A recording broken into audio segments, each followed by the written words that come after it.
As long as you are confident about, knowing those definitions, knowing how they apply in certain situations, you have no reason to second guess yourself.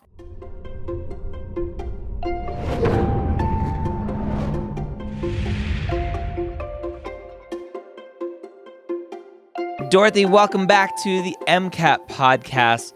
Last week, we crushed Passage 4 from the Psych Soc section of Blueprint MCAT Full Length 1, which everyone can get for free at blueprintmcat.com. This week, diving into Passage 5.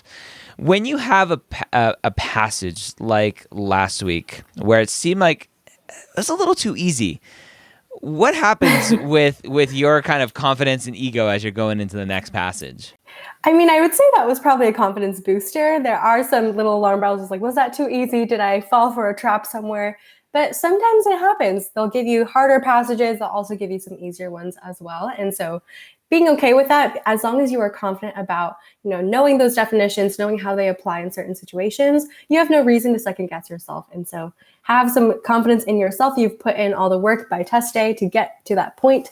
And so trust yourself, I think, and try not to second guess, because I think that's when things get a little slippery.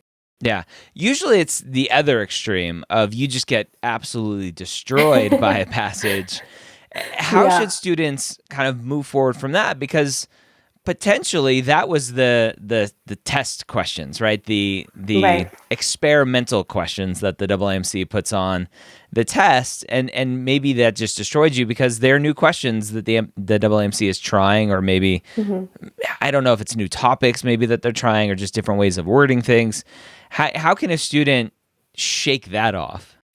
Yeah, I think with knowing that there are potentially test questions on the actual exam, that gives you a little bit of potential emotional buffer in saying, like, okay, maybe that was really hard because it's not actually going to be on the test. And so I think it could kind of work both ways. It could either add to your stress or even potentially take away from your stress. But I think at the end of the day, you want to leave that exam feeling like you put in your best guesses, or at least your most educated guesses on every single question. So as long as you did that, cleanse your palate, move on. Don't let your past performance or performance on past passages affect the way that you perform moving forward. All right. So as we continue today, jumping into full length 1 from Blueprint MCAT. Again, everyone can get the full length and access to this for free at blueprintmcat.com. We are continuing Psych Soc Passage 5. Let's go and jump right in. All right, Passage 5. Companion animals have been part of the human experience for millennia. Many pet owners report having very strong social bonds with their animals and view them as members of the family. Research suggests that pet ownership can provide health benefits by reducing stress and improving exercise habits. Ownership is also thought to enhance mental well-being through mechanisms such as increased perceived social support, strong emotional attachment, and subjective experiences of happiness. While this pro-pet evidence is robust, little is known about the physiological or neural substrates that underlie these relationships. So some of the wording is a little bit more complex here, but right off the bat, I'm thinking about, what is this paragraph about? What is the subject here? What am I reading? So I would probably highlight companion animals because that seems to be the overarching subject here. And we're essentially talking about how animals can impact human experiences in terms of well-being, social bonds, and things like that. So I would probably also highlight, the provide health benefits, the strong social bonds piece as well.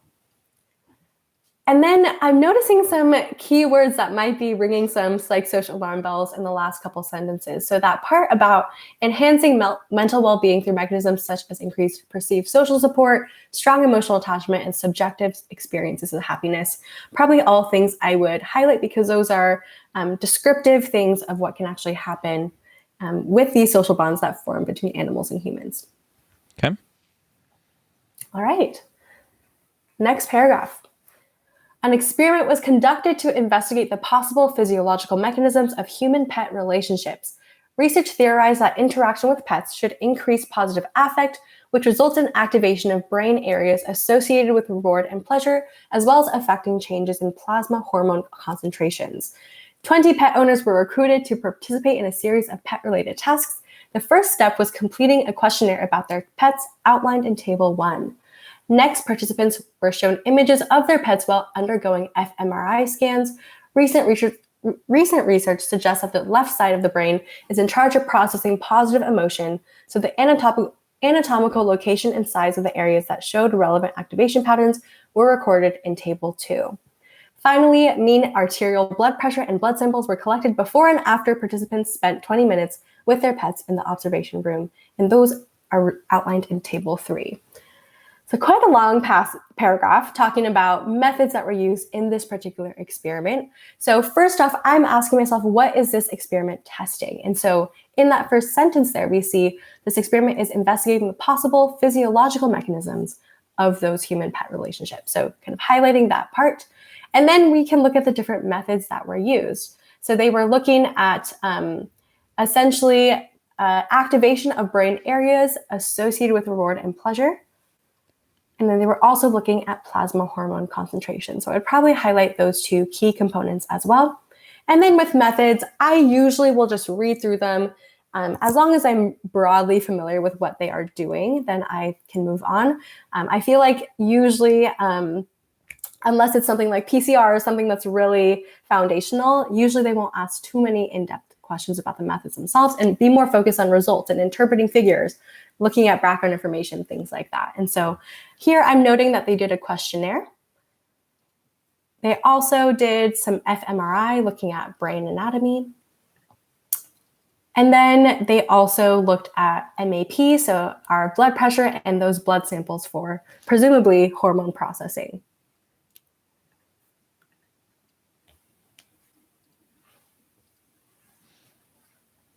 Okay. All right. So looking at Table 1, we see participant characteristics. And again, we get a table with kind of frequency of certain things and also just some stats here. So we have 55% of our participants are female, so I assume 45% are male. We've got an average age, average time with pet, and we kind of have a breakdown of pet ownership. So whether they're owning dogs or cats or guinea pigs. I'm noticing that off the bat, pretty much all of these participants noted a pretty strong connection with their pet and indicated that their pet was a source of social support. So there's 93.4% for the former and 95.7% for the latter. Yep. All right. So again, this is kind of noting what information is in the table and then moving on. You can always come back for that information as needed. All right. Table 2, fMRI brain activation patterns while viewing pet images. And so this is where we're talking about brain anatomy, what parts of the brain are activated. And I'm remembering from paragraph 2 that they said the left side of the brain is in charge of processing positive emotion. So it makes sense that a lot of these fMRI scans are done in the left hemisphere here.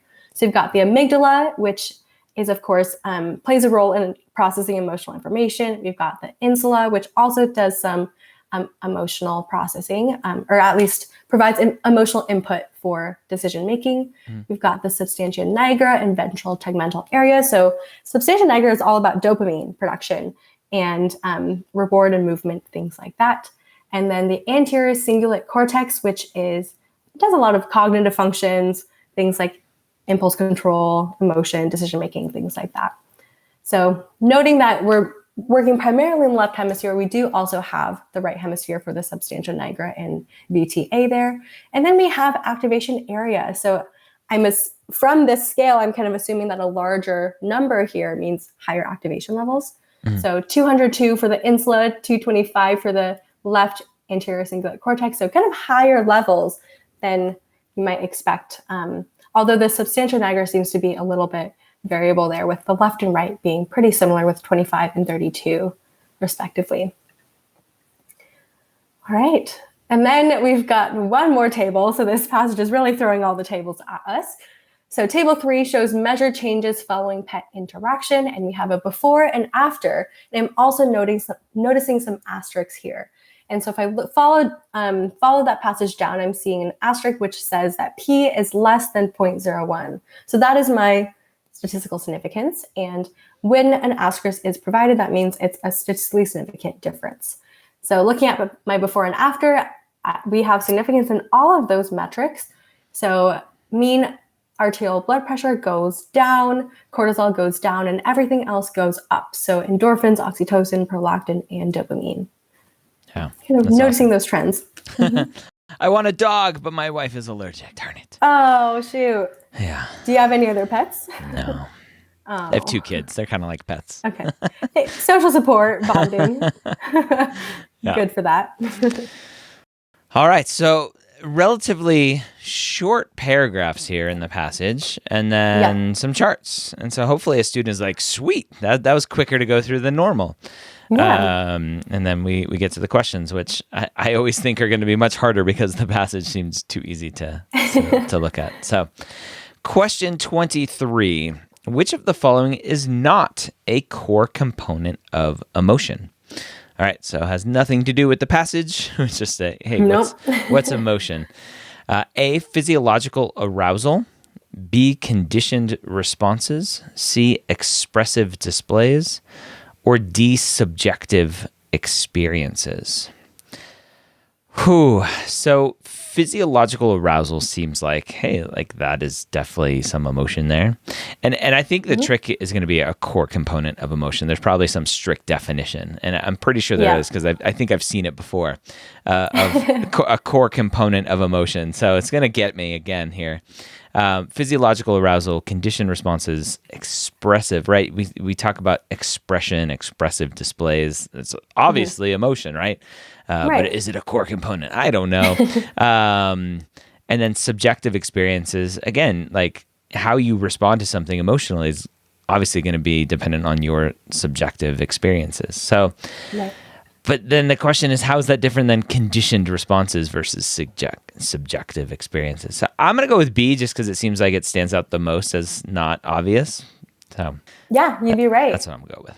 All right. Good. Yeah. Conditioned response is kind of the outlier here. So we often say like ABCs of emotion. So you've got your physiological arousal, which is the A. You got a behavioral component, and then you've got a cognitive component as well. So kind of ABCs, body, mind, action kind of thing as well. So the A, C, and D all fall under the core components, whereas conditioned response is kind of, you're thinking about operant conditioning or classical conditioning, where you are pairing a stimulus to an actual behavior.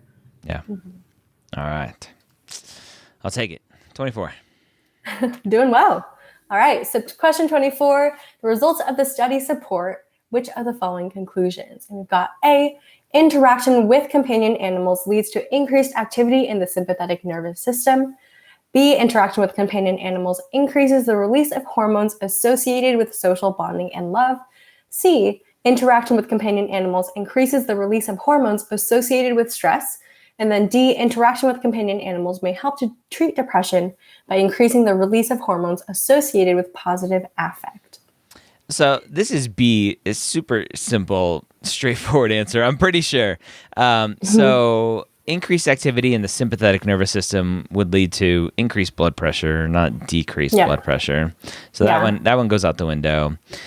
Answer choice C increases the release of hormones associated with stress. We know that cortisol is the stress hormone. That goes down, so that's not right. D, we can't make that conclusion about depression. That's too broad of a statement that's just not covered here. We could potentially go, oh yeah, like if you dopamine and depression and whatever, but that's not what the study is looking at. So it has to be B. It is B. Yep. I think if I'm looking at the percentages, D seems to be the most tempting answer for most students. And I can see why. The trend is there, but the evidence to support this particular, that we could have a potential treatment is just a step too far. Yeah. So going back, I loved how you said it a couple episodes ago when we were just introducing you. Those 5 common reasons for an answer choice to be wrong. We talked about too extreme, right? Yep. Too narrow or too broad. Just minor details that are wrong. And then what was the 5th one there? Just irrelevant. Out of scope. Yeah. And so would this be an out of scope one, or is this one a too broad one? I think I would probably classify this as an out of scope one. It kind of takes something that was sort of in the passage and takes it a little bit too far. So it kind of extrapolates beyond the scope of the passage. Yeah. But we're noticing wrong answer patterns, and we can kind of classify either way depending on why you're looking at that answer choice. Yeah. So again, what I hope that students are taking away from this as they're watching this or listening to this, like I haven't touched this material in 20 years, but I am getting to the right answer because I can read and because I'm using the critical thinking that I've learned over time doing the MCAT podcast that all of the blueprint instructors have taught me on how to look for these answers, right? It's just straightforward answer here. And it's not to say, look at me, I'm awesome. It's to say, like, you can do this without knowing anything, just with some critical thinking. If you read the passage well and thoroughly and, use your highlighter to your advantage to really process the information that's there, you can actually get really far, especially since these are passage-based questions. You can get pretty far just with critical thinking and reasoning through all of the different answer choices. I love it. All right, so question 25. Let's see if we can continue this trend. The information in Table 2, so I'll scroll to that real quick, provides support for which of the following concepts? All right, here's an out-of-scope. I feel an out-of-scope question or answer coming. A, lateralization of negative emotion to the right hemisphere. B, important role of the hippocampus in emotion processing. C, increased activation in the right hemisphere during emotional experiences. Or D, lateralization of positive emotion to the left hemisphere. So this one's a weird question because we were already told, and we didn't highlight it, but it was, where is it here?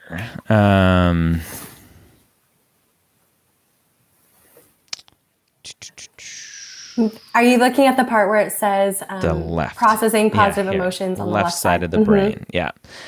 Right. So recent research suggests that the left side of the brain is in charge of processing positive emotion.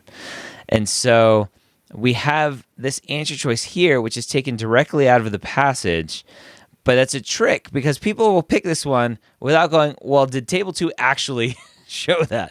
Right? Did Table 2 actually support that? And I think it does, right? I don't know. The question is amygdala, insula, and anterior cingulate cortex, right? We assume that viewing pet images is a positive emotion, and there's lots of things going on here on the left side. So it seems too easy of an answer, but I'm just going to go with it because I don't have a lot of time on the MCAT. Yeah, so it is D. So you get lateralization of that positive emotion. We're told from the passage that left-sided activation correlates more strongly to positive emotions. So kind of combining that information with what you see in the table where there's really high numbers on the left side leads you to D. Mm-hmm. All right. Seems too easy, but that's all right. You're doing great. Next question. Which of the following statements about human-pet interactions best reflects the Schachter-Singer theory of emotions? So kind of be brainstorming what that means if you're familiar with that theory. Looking at A, as Julia pets her cat, her blood pressure decreases and her brain releases oxytocin. She then thinks of how much she loves her cat and experiences happiness as a result. B, Timothy's dog runs out of the house without his collar or leash. Timothy's heart rate increases and he shouts for the dog to come home. His body's cues and behavior lead him to understand that he is in a scary situation, and then he feels afraid. C, Annabelle is holding her guinea pig on the couch and scratching its ears. As she does this, her brain releases hormones associated with reward. At the same time, she interprets the situation as happy and calm. She then smiles. And lastly, D, Luke is training for a marathon and runs with his dog, Max. He feels moderately happy and excited while he runs with Max and records his best time yet. So, all of these answer choices, if you ignore the theory of emotion here, this Schachter-Singer theory of emotion, all these answer choices seem plausible. So this makes it really hard. And here's one of the situations with Psych Soc is that you're going to have to know all of these definitions, right? This Schachter-Singer theory of emotion, you're going to have to know this so that you can apply it here. And so I don't know it. And so um, I'm going to look for differences here. Answer choice A and C are similar, but it's interesting. Answer choice A says she thinks of how much she loves her cat and experiences happiness as a result. And C says she interprets the situation as happy and calm and then smiles. There's something very different sounding about how those are both laid out. Subtle, but different, yes. Which is weird. And so to me, C seems wrong just because it seems weird. So I'm not going to pick C just for that reason.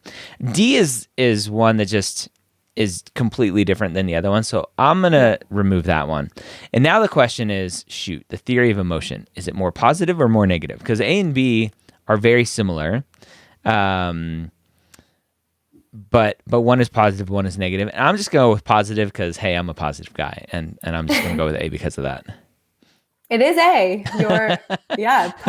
Positivity would bring you far on this question.